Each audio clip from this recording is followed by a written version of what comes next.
Welcome to the Goddesses of Social Work podcast, hosted by Renita Ray Davis, licensed clinical social worker, board-approved social work clinical supervisor, and facilitator of the Goddesses of Social Work supervision community.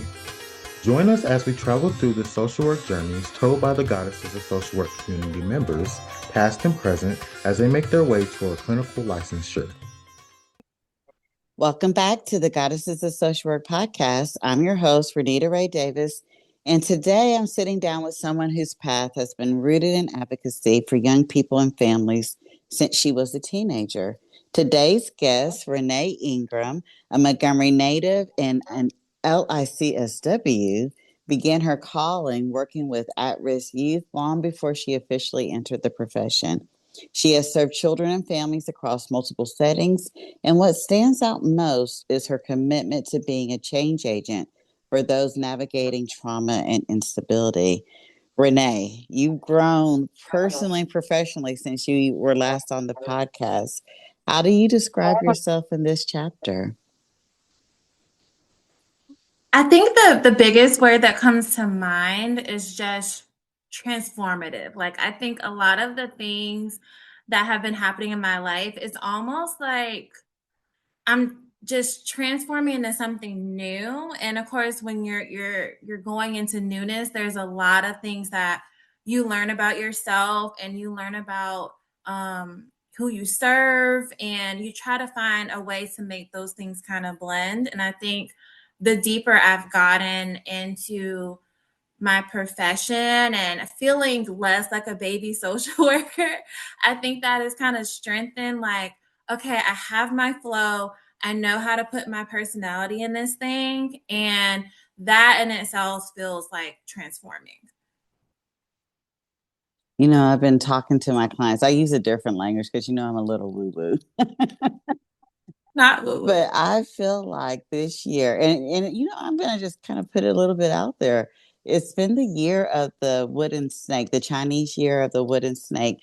And a lot of the podcasts that I enjoy listening to have been talking about how we've had to shed the old skin because we are moving into these new versions of ourselves, right? And so this 2025, which is also this 9 year, which is a year of completion, because next year we go into a 0 year, or 10 or 0 year, is this also this completing of the former self and the ways that we once were, including the fact, which we're going to talk about in a minute, you shed the title LMSW and moved into the title of licensed independent clinical social worker. And so you just there, I know even personally, there's been a lot of shedding you had to do in order to move into this new space. And so I've been calling it with my clients. A lot of literally the way we started out in January and the way we're ending in 2025 in December, we are different, completely different people. Mm-hmm. And I've been calling it a timeline shift. Yeah. Oh, I like that. Yes. I was like, oh, we've had a timeline shift.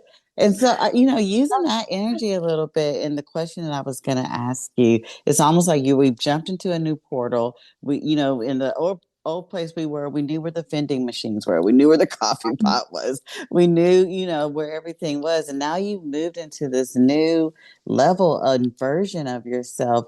What has surprised you the most?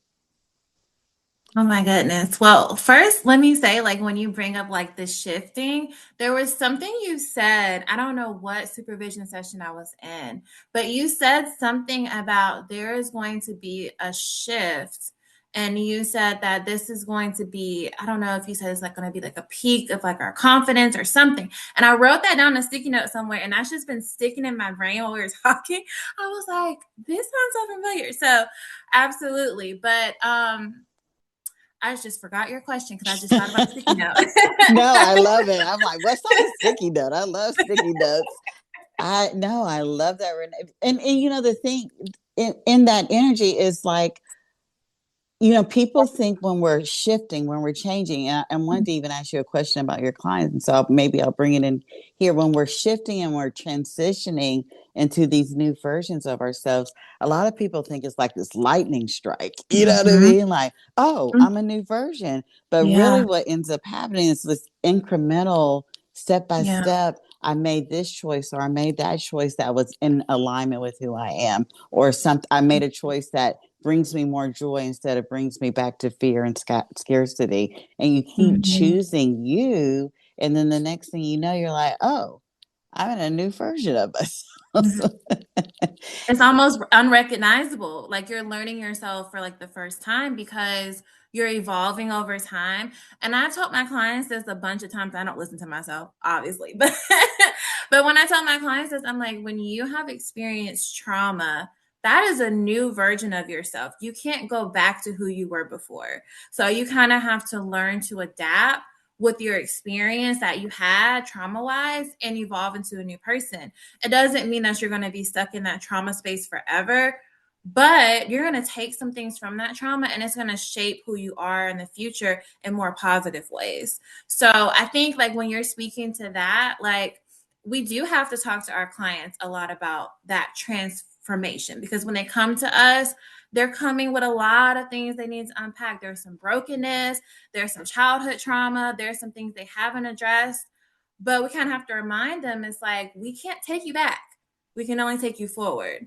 So I think that's something that I've had to learn professionally and personally, because I think even personally, I was keeping myself stuck in this expectation of, okay, am I still the same Renee? I want to be who I was before this happened or that happened. And in reality, I can't go back to that person.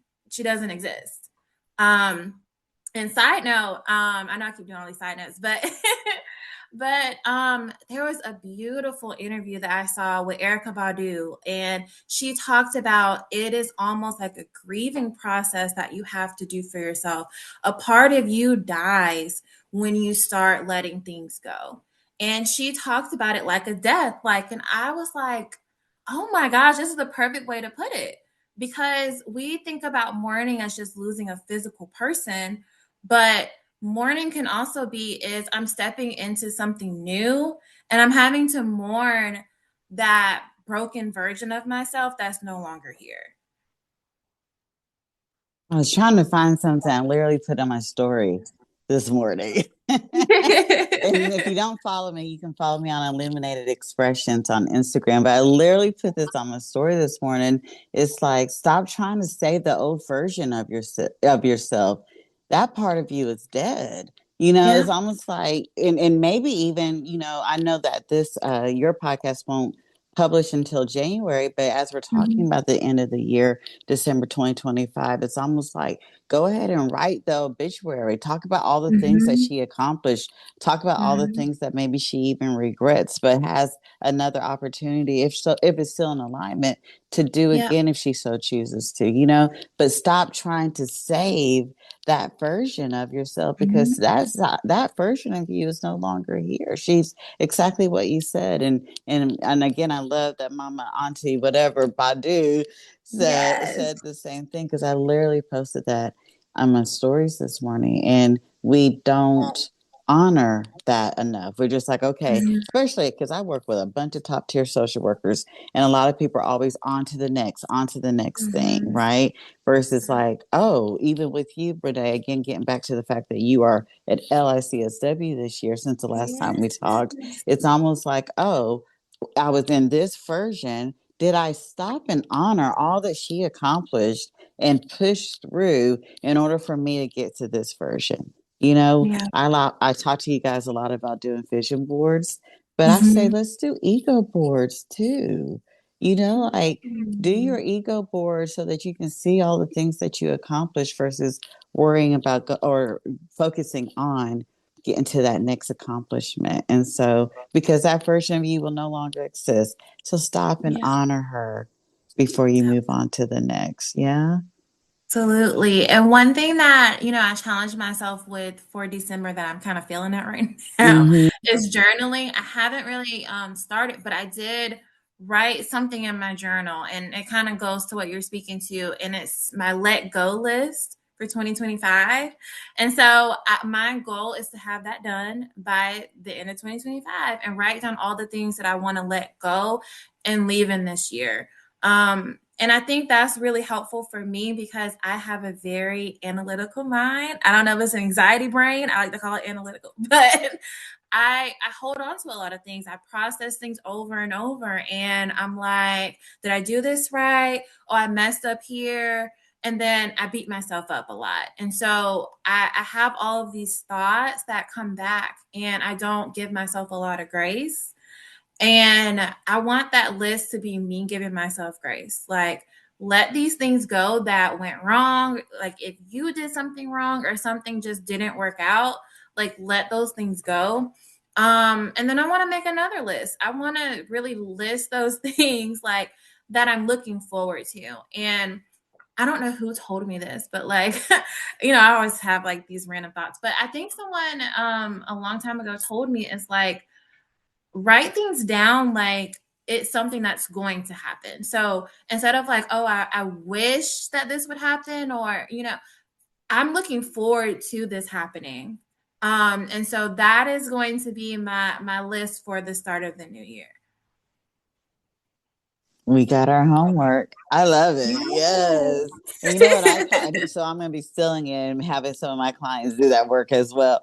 But one of the things I call it with my clients is scripting. You know what I mean? Like, go ahead as if it has happened 6 months later and talk about how grateful you are to have had that experience.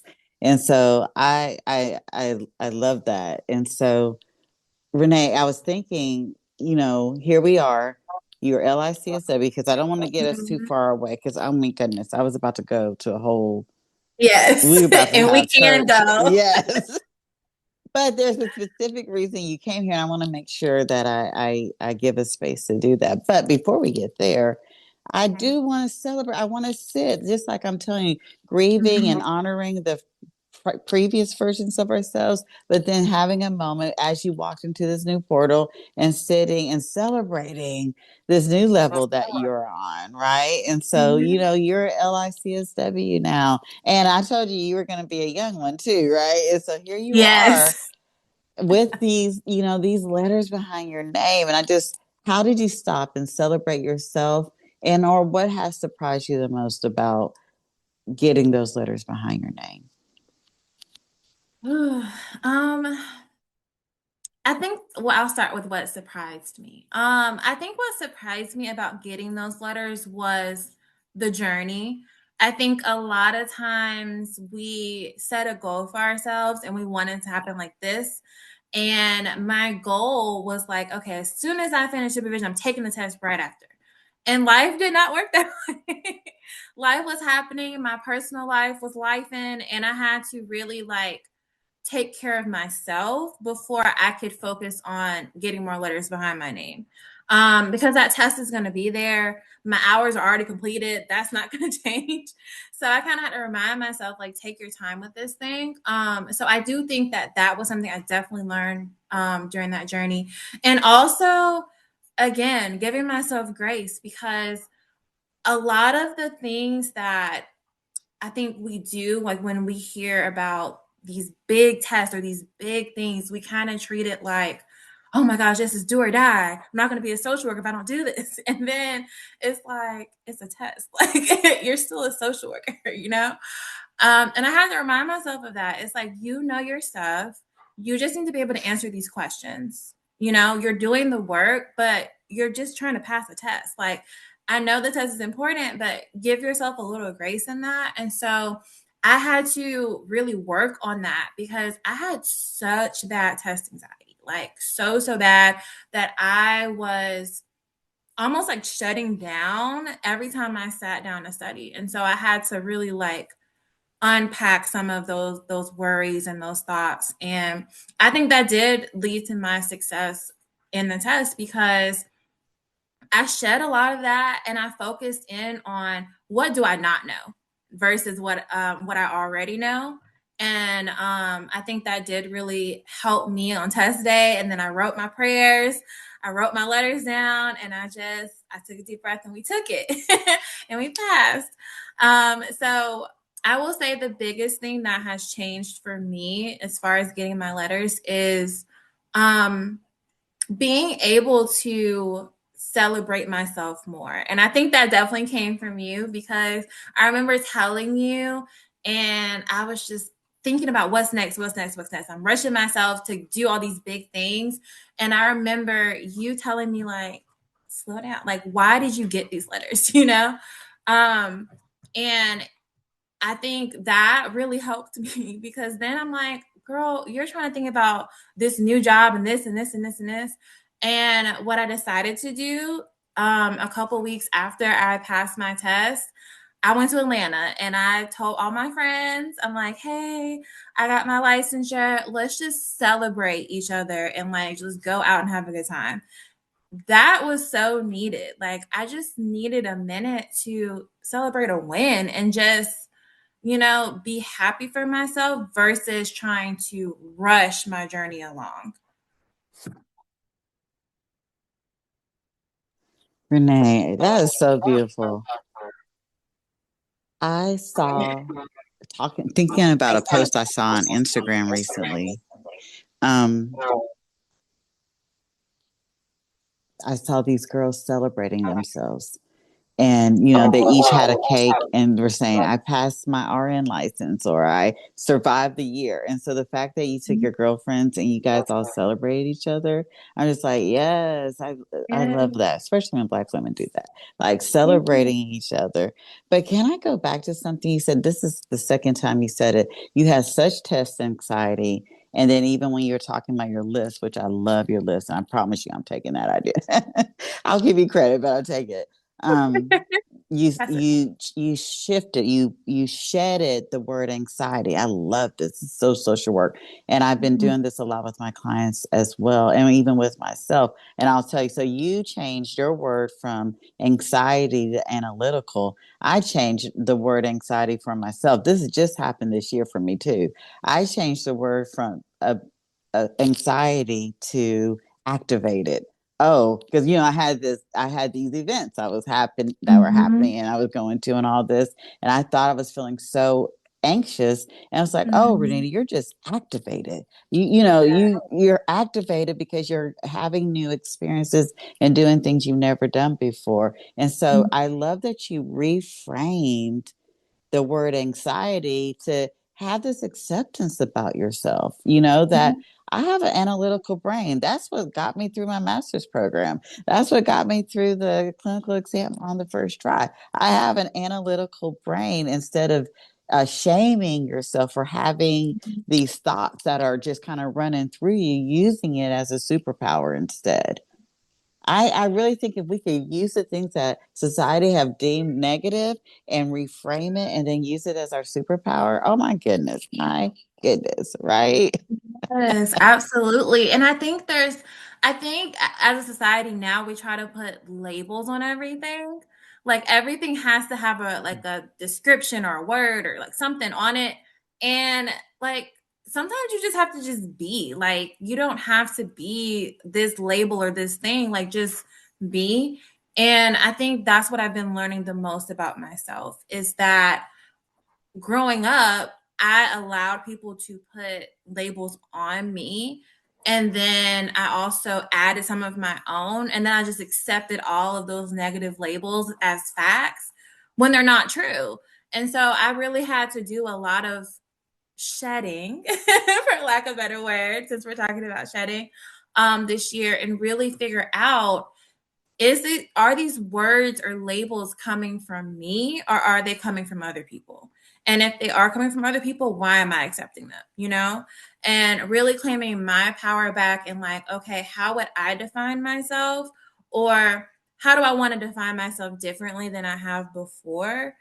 I think that has helped me a whole lot with just working on like my positive thinking and reframing, because a lot of times when people say things, it's easy to take that on, like, maybe I am a bad person, or maybe, I am doing this wrong, or maybe I'm not the best social worker, and so you take these things on, and then you have to be like, wait a minute, like, I'm great at what I do.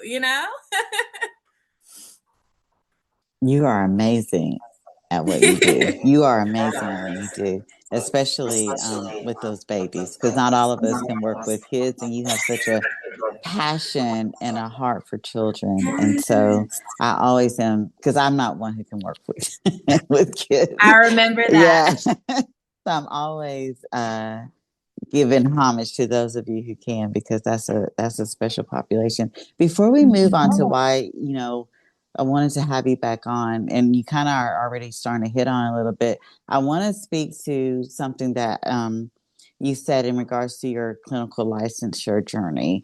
You thought you were going to I thought you were gonna just like get out of supervision, take the exam, go ahead and get these letters.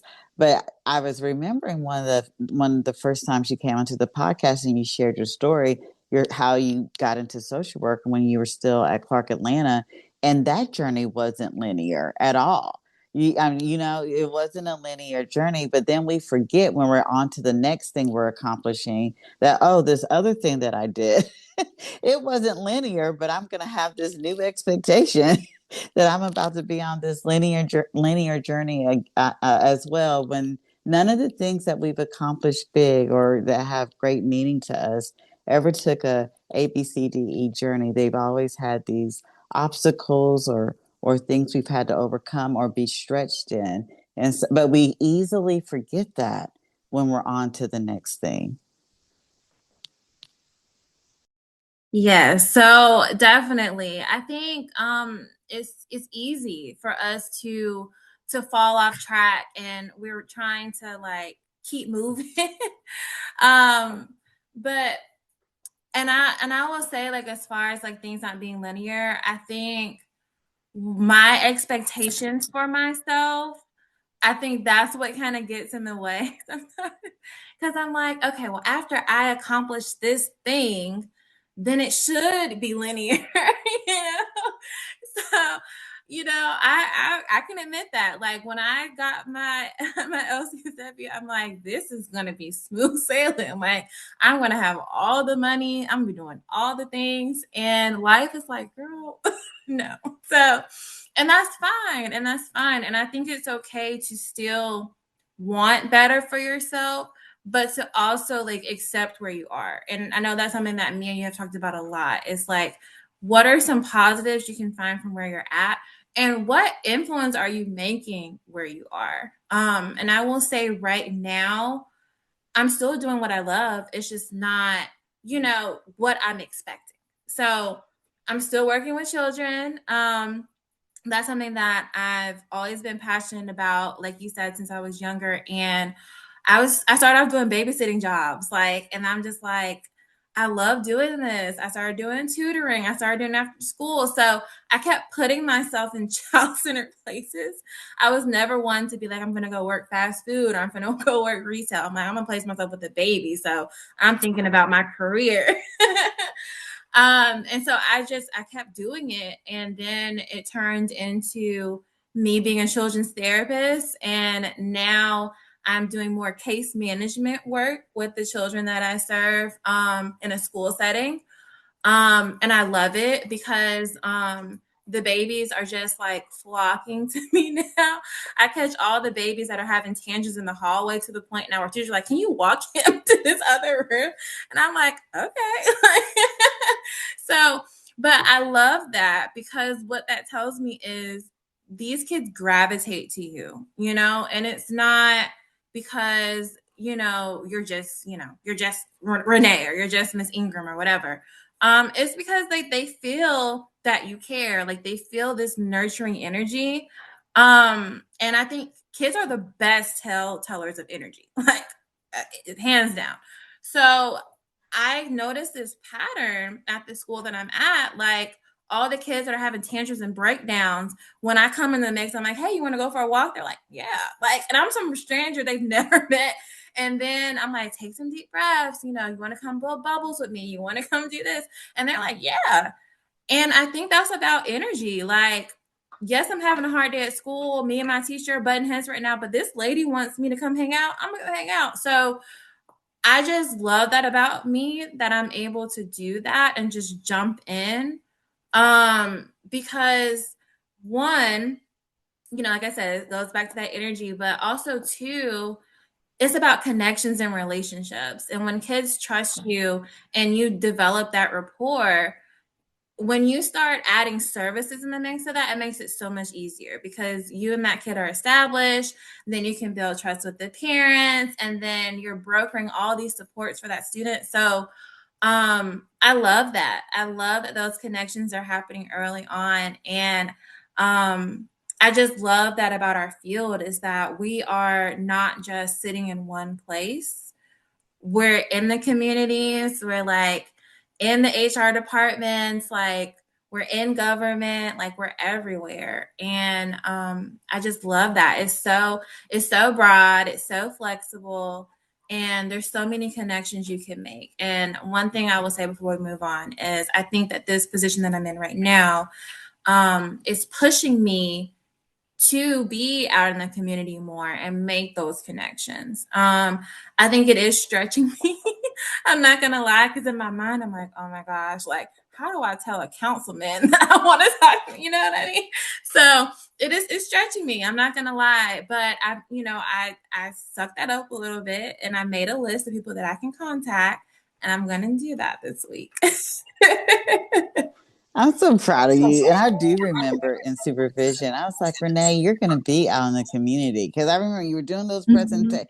And so I love, but you know what I just heard from you? Two things that this season for you is doing. One, those kids don't know anything about LICSW. They just know, like you Mhm. said, energy. They just know that it feels good, it feels safe, it feels secure to be in your presence. And so you are getting grounded in with or without letters. This is innately my gift. I'm able Yeah. to do this in the world and make this kind of beautiful impact with or without letters. And I think getting Mhm. grounded in your innate gift, especially so early on in your career, is so Mhm. beautiful, because one of the things, I say this all the time, is like, what is your innate gift? Bring that into the social Mhm. work profession. So there's this, you don't even have to think about burnout, because you're doing the thing you are innately built for within the profession you're getting paid to do. So that you getting grounded in your innate gift, that you are like sunlight to these Mhm. babies without, and they don't know anything about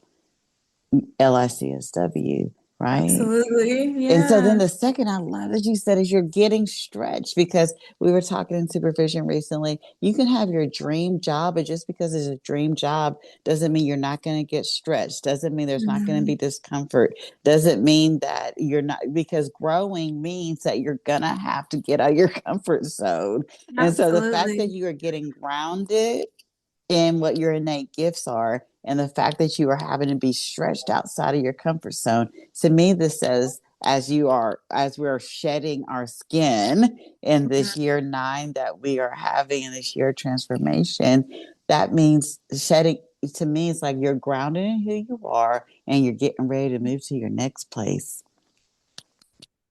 I'm Yes. super excited for you, Renee. I'm so super excited for you. I love that. That was so good. And so I'm gonna do this, because one of the things you said is that you gained a credential that signals expertise. Like, oh, I have LICSW, but here I am with the kids. And what I thought it was gonna look like this.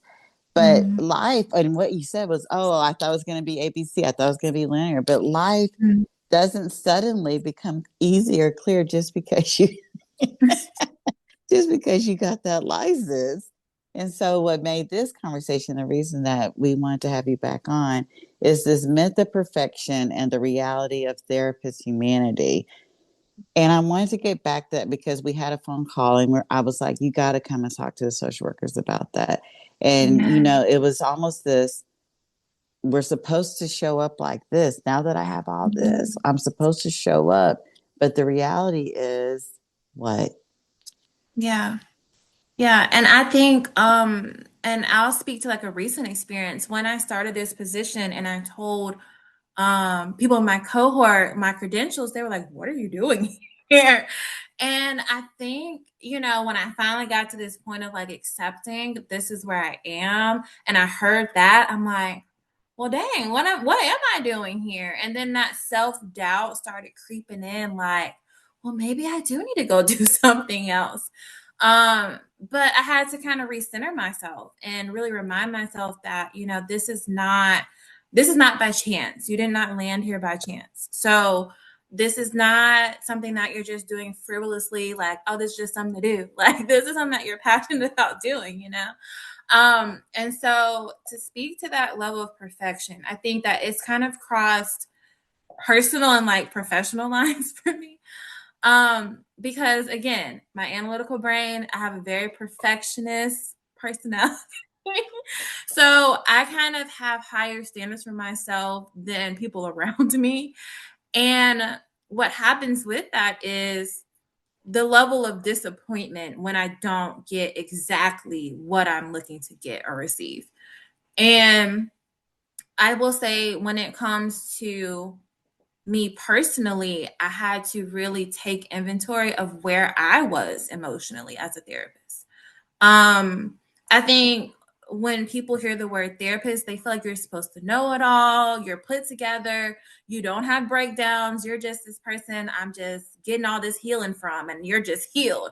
And it's like, no, no, like, I am not completely healed. There's some things that are still attached to me, and there are things that are still attaching to me as we go throughout life. And so it's really hard to be a therapist, because I think people put you in this box of like, okay, well, you should be fine. And I think I had to undo that thinking for myself, because I used to tell myself like, oh, you're fine. Like, you can handle trauma work. You're fine. And then so one day I'm having a breakdown in my car about a client I had earlier that day. So it's like, you're not fine. You're carrying some of that stuff with you, but it's also reminding you of things that you haven't unpacked for yourself. And so undoing some of that like idea of like perfection and you have to have it together, I think a lot of that happened for me this year. To really say, you need to go talk to a therapist and you need to unpack some of the things that you have not healed from in your own childhood while you're trying to heal the babies, you know? I love that so much. You know, one of my favorite sayings, or one of the things I say a lot, is my favorite therapists are those who have therapists. One, you know, Absolutely. when I was, you know, teaching social work, I would say, you know, have that experience. You know, some of the assignments were going to groups, you know, the AA groups, the Al-Anon groups, or, you know, having group experience on the other side of the table. But you know, having that experience of what does it feel like to be on the other side of the table. But the other thing that I say all the time is you can only take your client as far as you're willing to go, you know? Mhm. And you were in when we opened up and you were talking about getting to know the clients that you serve. One of the things I'm going to hopefully get back to is when we're working with our clients and they have this transformation, they're at the next level. And then you're like, ooh, that's touching. Oh, you want to move to the next level? I haven't moved to the next level yet. You know what I mean? Like, so I Mhm. have to go and do that work. As you're bringing some of this stuff up, it's reminding me of this thing or that thing or the other thing, even Mhm. if it's not the same exact event, it's the same energy. You know what I mean? And so Yes. being able to, I love the field of the profession of social work because it is such a personal development. You have to do your own personal development all the time if you're going to continue to work with people. If you don't, then your clients are going to stay stuck where you are. So Yes. the fact that you're willing to go and do therapy. But getting back to that original question I had 50 minutes ago, you said you not just learning about yourself, and I love this, but it was learning about the clients. What have you learned about your clients? I will say that the biggest thing that I've learned about my clients specifically, just in this community, is that there's a lot of barriers. And I know that's very vague because a lot of our clients have barriers, but I will say they have a lot of barriers that have to do with living in poverty. And a lot of it had to do with transportation, having clean clothes to wear. Can I make it to school? Can I make it to my sessions? You know? And so when I was in my previous role, I would get kind of annoyed, like, oh, they missed their session today, you know, because I had this time blocked off and, you know, I have this other time blocked off for notes. So I'm like, you know, I'm, yeah, very perfectionist. I'm like, oh my gosh, why aren't you here? But then I think about it. I'm like, if you only had enough gas to get your kid to school and back home, that's what you got, you know? And so I had to shed that idea of like, my clients are not going to be perfect clients. Just because they're seeing me and they're gaining these skills, they're not going to be perfect clients. They're still human beings that are still healing, and there's still other resources that they need outside of just therapy. And so a lot of what I was doing in my old job, I was seeing kids at school to kind of bridge that transportation gap. I was doing telehealth. I was doing anything I can to try to make it work, even if I was having to go call a social worker at the district. I'm like, hey, can I come use your office? So I'm like, I'm trying to make it easier. So if that will make you show up, I'm gonna show up in that space. I even did sessions before school started, like, which is crazy. But I mean, I have to do what I have to do because I see this need and I see these barriers that are fixable in that moment. Like, and so I think that's one of the biggest things I learned about my clients is that even though they're in therapy, they're still working on other things. I've also given myself grace too when my clients relapse into old behaviors and reactions to things. I think when you work with babies, you feel this pressure to perform for the parents because the parents have this expectation of, well, here's my kid, fix them. And you're like, oh, okay.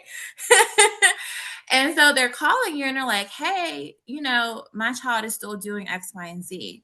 And I'm like, yeah, they are still doing that because I'm seeing them maybe 45 minutes a week, you know? So I think when you think in terms of like, when you're a professional and you're working with your client, it's okay to remind the people that you're working with, it's like, hey, you know, this is what I'm providing for X amount of time, but can you also facilitate that change or that behavior?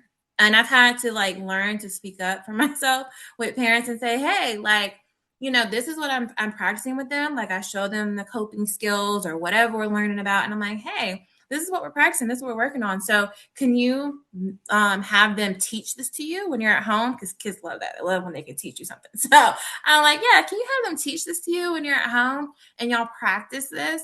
Because we know as adults, any behavior that you're trying to implement, you got to practice it. Just like when it comes to going to the gym. If I go to the gym one day and then I don't go for another month, like, am I practicing that behavior? And so when you get in that mode of like, okay, I'm going to go to the gym every day at 5 a.m., you are creating that pattern of behavior. You may not get it right every time. You might not go at 5. You might make it there at 6:30. You might not make it there at all. But eventually your body's going to get used to that pattern. You're going to wake up on time. So it's the same thing when it comes to human behavior. We have to let patterns, you know, give them a minute to like come into place. And so I would say that's one of another big things that, you know, I've been noticing with my clients is like, just give them that space to make mistakes and create those healthy patterns that we're trying to create. And also be okay if they don't happen, because we all know we've all had clients that we've worked with and we're like, I wish they would have had a different outcome, but there's only so far we can take them. Can I tell you what I just heard you say, Renee? Is that when you learn to give your clients grace and or vice versa, you learn to also give yourself grace. And so the shedding for you this year that happened in 2025 is the shedding of perfectionism. And then it just spread into all areas of your life. It did. Isn't that beautiful? It is. The process wasn't beautiful. Yes, it is. Because, you know, that's what I said. I'm like, find the beauty where you are. You even said that. I tell you guys that. Find the beauty where you are. So even the process was beautiful.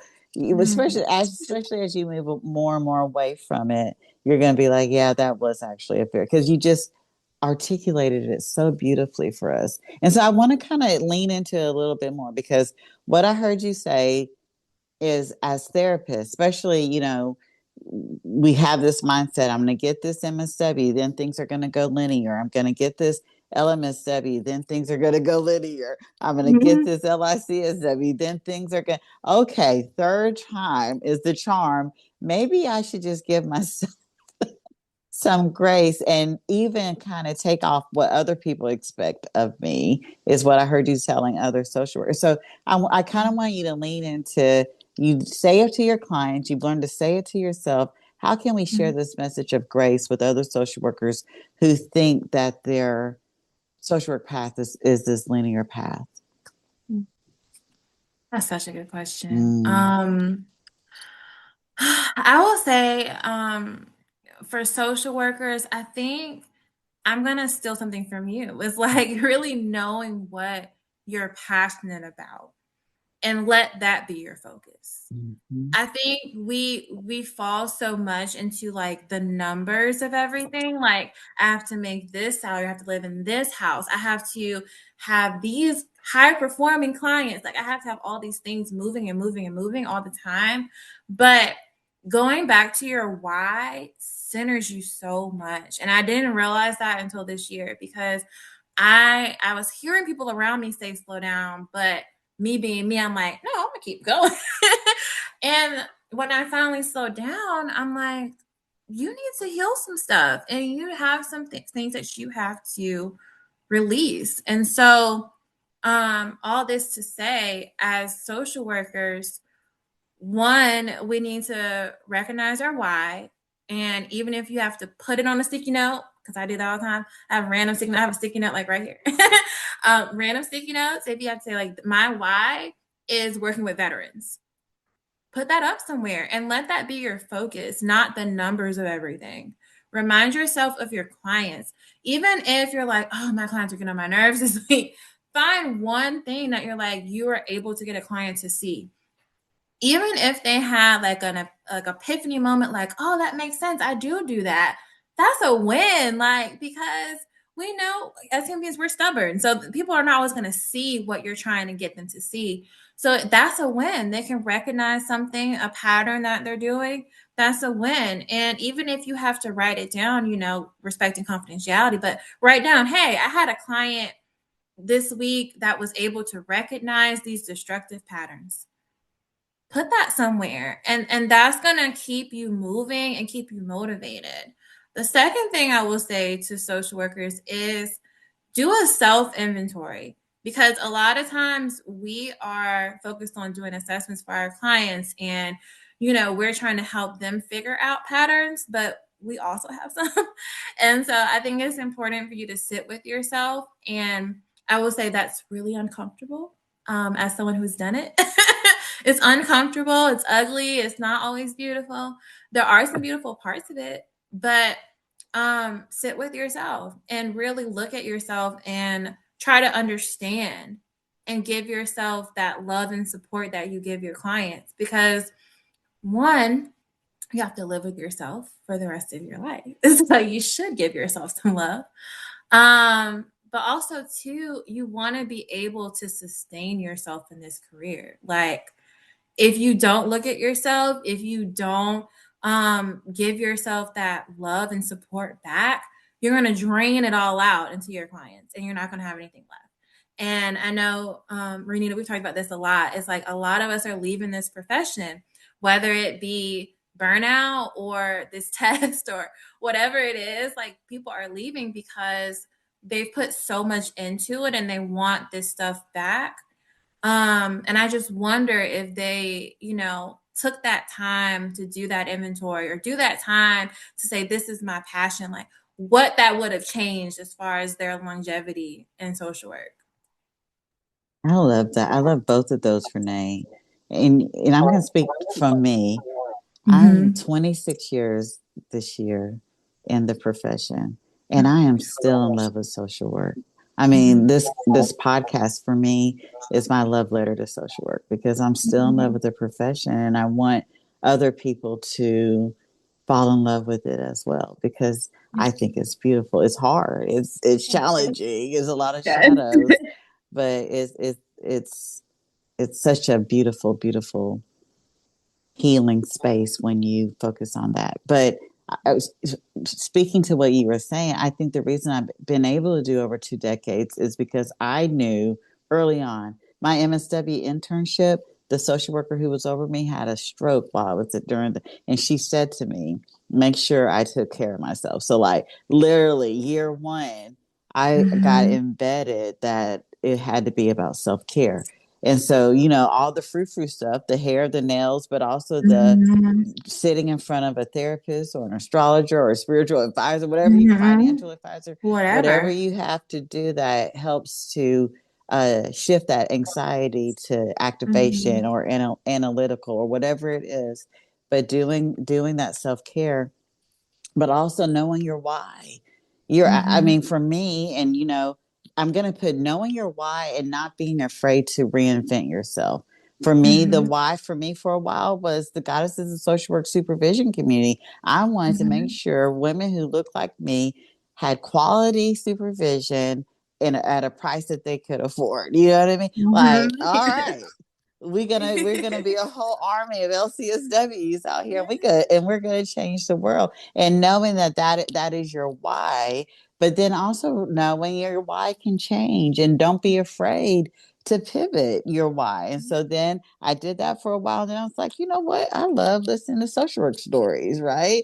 And so then we started the podcast, and now I get to listen to people who became clinical social workers be on this journey, and I get to hear all about it, and we get to share it with other people and keep them inspired and motivated. And so still though, practicing self-care, but staying rooted in the why of why you're doing this.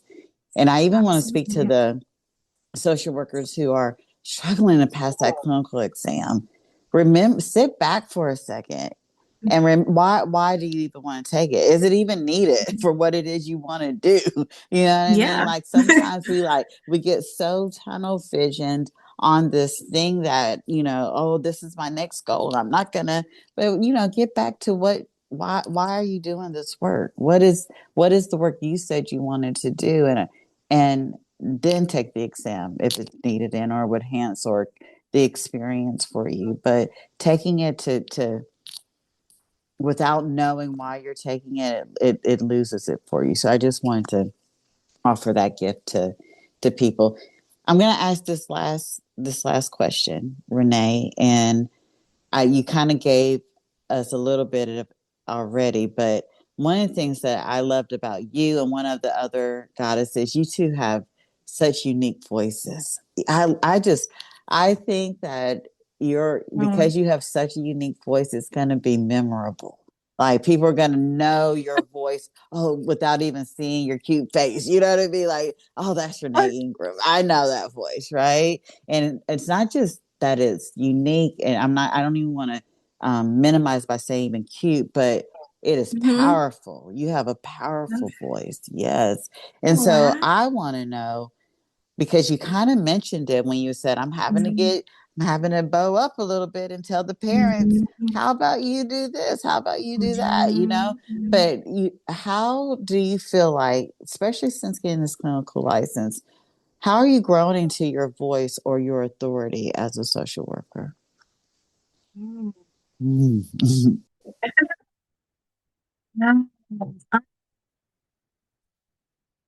How am I?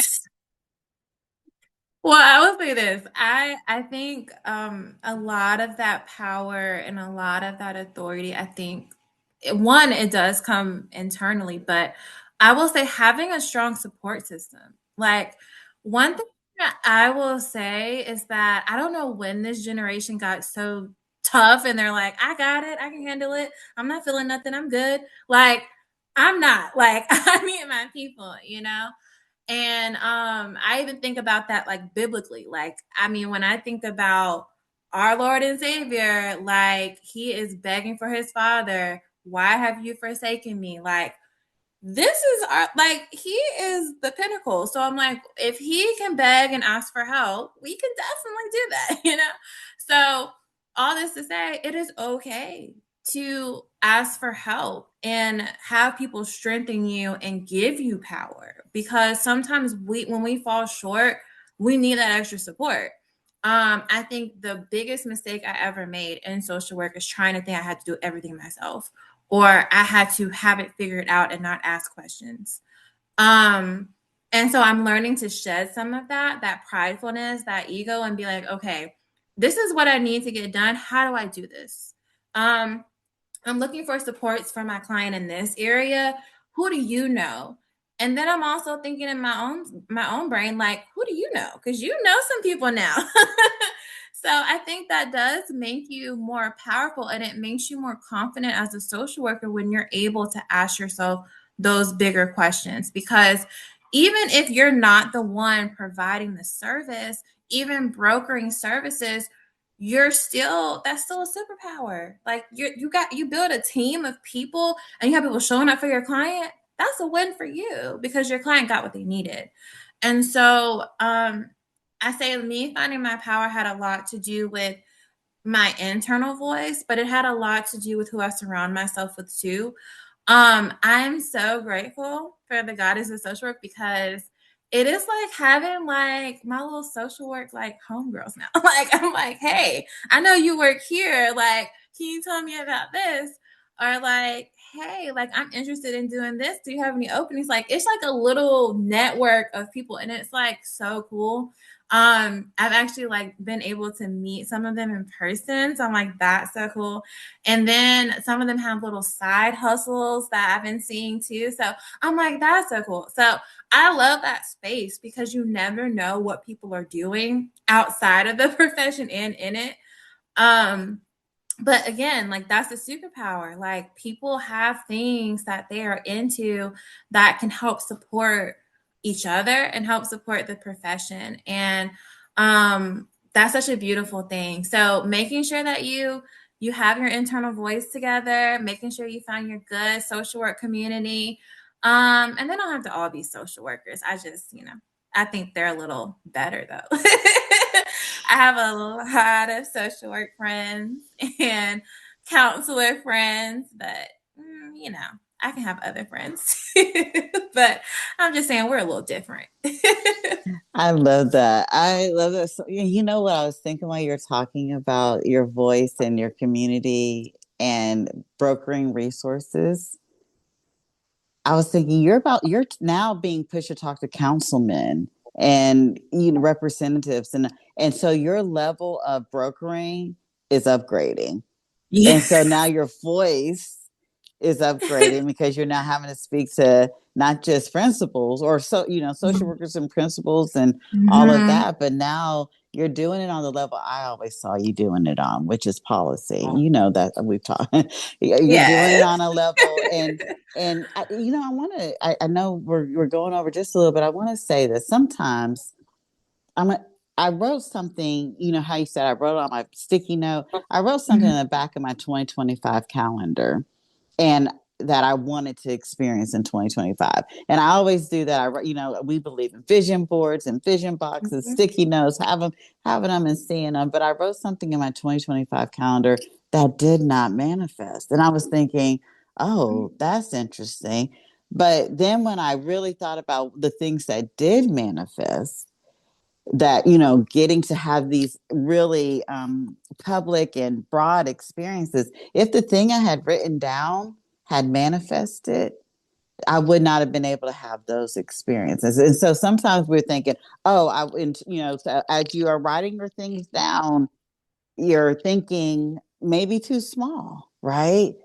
Because the thing that I written down that I wanted to manifest, I was thinking too small because my life became so much bigger in 2025. And so I kind of want to give you guys that, like, as you're writing the thing you're looking forward to down, think big first and foremost. But then if you see you're like, oh, I didn't accomplish that, really, again, this reframe that we're so good at social work doing, this reframe of, if I did manifest this thing, then I would not have had time and or the space or the energy to do these other things that I did get to experience. And so sometimes I think Spirit Universe is saying you're thinking too small. You're thinking too small. And so here you are, Renee, You have this powerful voice, and you're using it to speak to the babies, and you're using it to speak to their parents. You're using it to speak to these amazing social work communities that I'm so glad you're in and a part of with us.